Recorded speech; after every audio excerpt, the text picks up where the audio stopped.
find a way to tell them. Welcome to the Vancouver Side. Today is part one of a three-part special, Addiction in Our County. We're going to focus on how addiction affects an individual, a family, and a community. I'm standing right next to a community park and a few hundred feet from Washington Elementary. I'm also 3 blocks from the most highly trafficked drug area in Clark County. For the first episode, we're going to focus on the individual. I'd like to introduce you to Megan. Megan is a drug addict, homeless, who lives here in Clark County. We're going to talk about her childhood, early years, and how she first got into dope. I was born and raised in Portland, Oregon. I lived there my whole life until my freshman year of college, and then I moved away for a couple years. My parents were, married my whole childhood, and we had a pretty decent family life. My dad was an alcoholic, kind of behind the scenes. I didn't really know until I got older when I started to be able to realize what was going on and why he acted the way he did, and that caused a lot of problems. My dad wasn't always there for me, and I'd get left at practices. I'd be the last kid there waiting for my ride because my dad was MIA, whatever.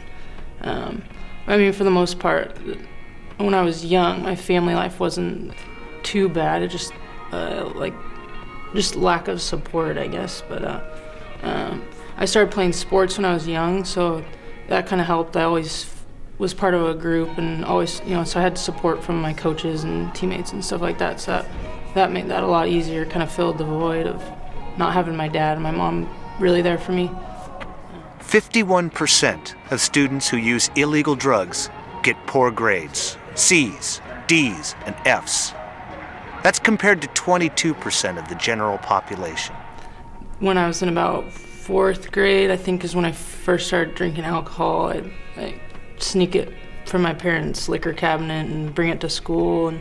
And at that age, drinking at all is bad, but I just experimented a little bit. And then I think about 5th or 6th grade is when I started huffing inhalants like glue and gas and stuff like that. Just trying to cover up and deal with the family problems. I thought that would help, and I don't even really know how I first realized that I could do that stuff. I don't know, I always just kind of knew I can get into the medicine cabinet and take this stuff. I don't know how I found all that out, but that's kind of where I first started experimenting with drugs and alcohol. And then I went to Jesuit High School in Portland. I did all 4 years there. I graduated with a 3.5 GPA, and when I was in high school, I didn't really experiment with drugs very often. I first smoked marijuana my freshman year of high school, and then I only did it a couple of times, and I drank rarely in high school. I was playing basketball. I was made varsity basketball my freshman year, and I did really good. I was first team All-State, player of the game, state championship. I was a McDonald's All-American. I had 30 full ride basketball scholarship offers, and so that was going good. I didn't really feel the need to use drugs and alcohol, and then my senior year of high school, I broke my foot, and I played the whole year on it. I wore a boot during the day, and then I'd just take it off and play in the games. And by the end of the year, my foot was, it was bad. So I was on crutches for 9 months. So that's when I really got into using drugs and alcohol. I couldn't do what I loved to do. Basketball was my outlet. Many of the heroin deals in Clark County go down right here in this parking lot. This is for real, and it's happening in our own backyard. It's affecting our friends, our coworkers, and our family. Plus, we're only a few blocks from Clark College. Let's check back in with Megan and learn about her college years. I got a full ride scholarship to Eastern Washington University. It's in Cheney. It's right outside of Spokane. originally I had a full ride scholarship to Gonzaga, which was like my dream school. You know, my dad went to school there, and that was like my top choice. And I committed there, and I went up on a visit, and I got in trouble using drugs and alcohol with some of the girls on the team. And, yeah, and which the coaches there, like, you know, they said drinking was okay when I got up there, but like it kind of took it to an extreme, and so they pulled my scholarship, and that's how I ended up going to Eastern Washington. And I met a girl that was gonna also be playing basketball there. She lived in Portland too, and so we started hanging out, and that's where I really got my drug use really started. Within like, you know, a week of knowing this girl, I'd tried cocaine, ecstasy. We were drinking all the time. I mean, we were doing every drug that, you know, we could get our hands on, which it wasn't.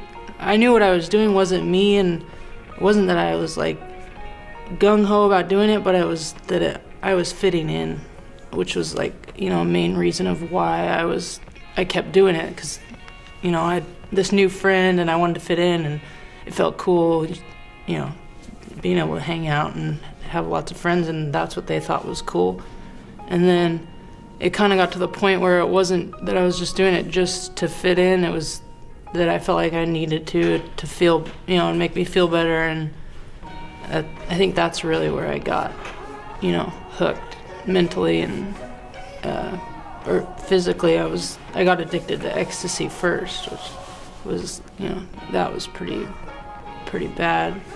Deaths related to heroin and opiates increased by 78% between 2002 and 2011. It was just, you know, non-stop partying, especially Eastern Washington's a party school, so once we got up there, it was like we had even more access to drugs and alcohol, and it was, you know, Monday night there was partying, you know, Monday through Sunday, every night. It wasn't just on the weekends, and I mean, that just became my lifestyle, was basketball and partying. You know, I was able to maintain it for quite a while, and my coaches didn't even really notice, but I mean, it definitely, you know, took its toll, and I know it affected my performance. And yeah.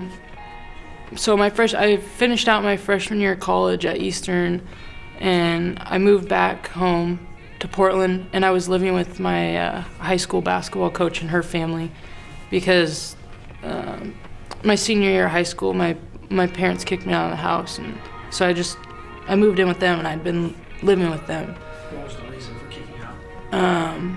My mom, my best friend was drunk one night, and I didn't want her to drive home, so I brought her home and let her stay at my house, and my mom got mad and kicked me out of the house.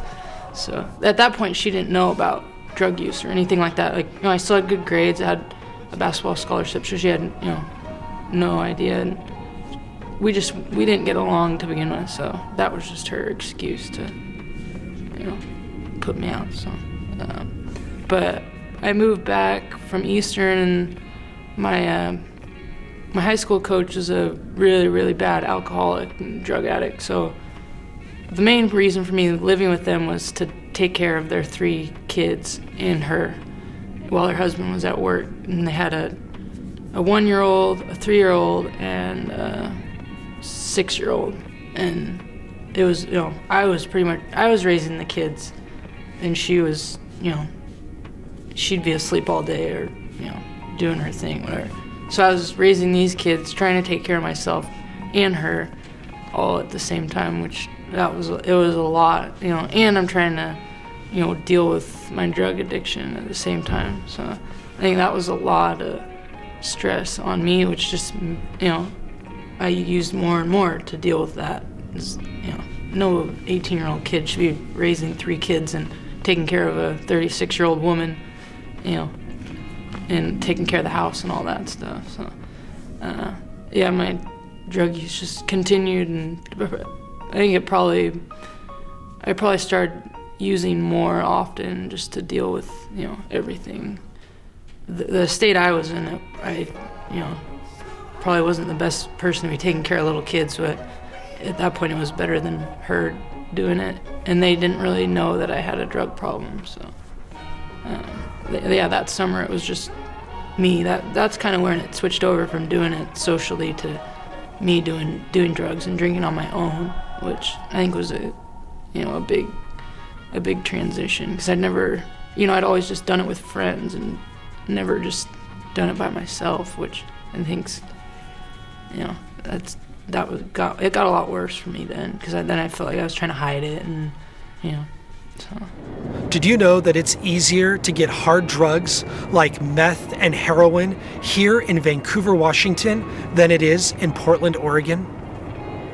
I moved here a year ago, and I would say it's, from what I've seen, like the people I've met, people my age, it's way worse here. Especially, it's more hardcore drugs, at least. I mean, what would be some of the Vancouver drugs? Mainly just meth and heroin. Like, all of my boyfriend's friends that I've met, almost all of them are addicted to heroin and meth as well. In Portland, we never really came across meth and heroin, but I was also younger, so. But here, I've noticed, at least to me, it just seems like it's a lot worse. It's easier to get. There's more hard drug use, and young people are, doing it more and more. Objects from Clark County that contained heroin that were submitted to crime labs from Clark County have increased 300% in the last 10 years. Me and my boyfriend used for a couple months, and within about 3 months, we both lost our jobs. We had 2 cars. We lost both the cars. We had a place to live. We didn't have anywhere to live, and we used to have money in our wallet, and we didn't. And I was going to school, and then I stopped going to school, and it pretty much, it took away everything that we had. We got out of treatment, and we were doing really good. My boyfriend had a concrete job where he was making $20 an hour, and they were offering him a company truck, and within a couple months all that was gone, and we were living on the street, sleeping in abandoned houses and sleeping in cars and stuff like that. Really, really quickly it just took away everything we had. In 2012, 64% of people entering treatment for heroin addiction were between the ages of 18 and 29. Join us for part 2 when we focus on family. We'll hear from Megan again, and we'll talk to other families in our community and hear their stories of dealing with addiction. On behalf of myself, Gary Buck, Jim Maines, and Harrison Lynch, thanks for watching the Vancouver Side. God help them. Yeah, one day at a time is what they tell us. Now I gotta find a way to tell them.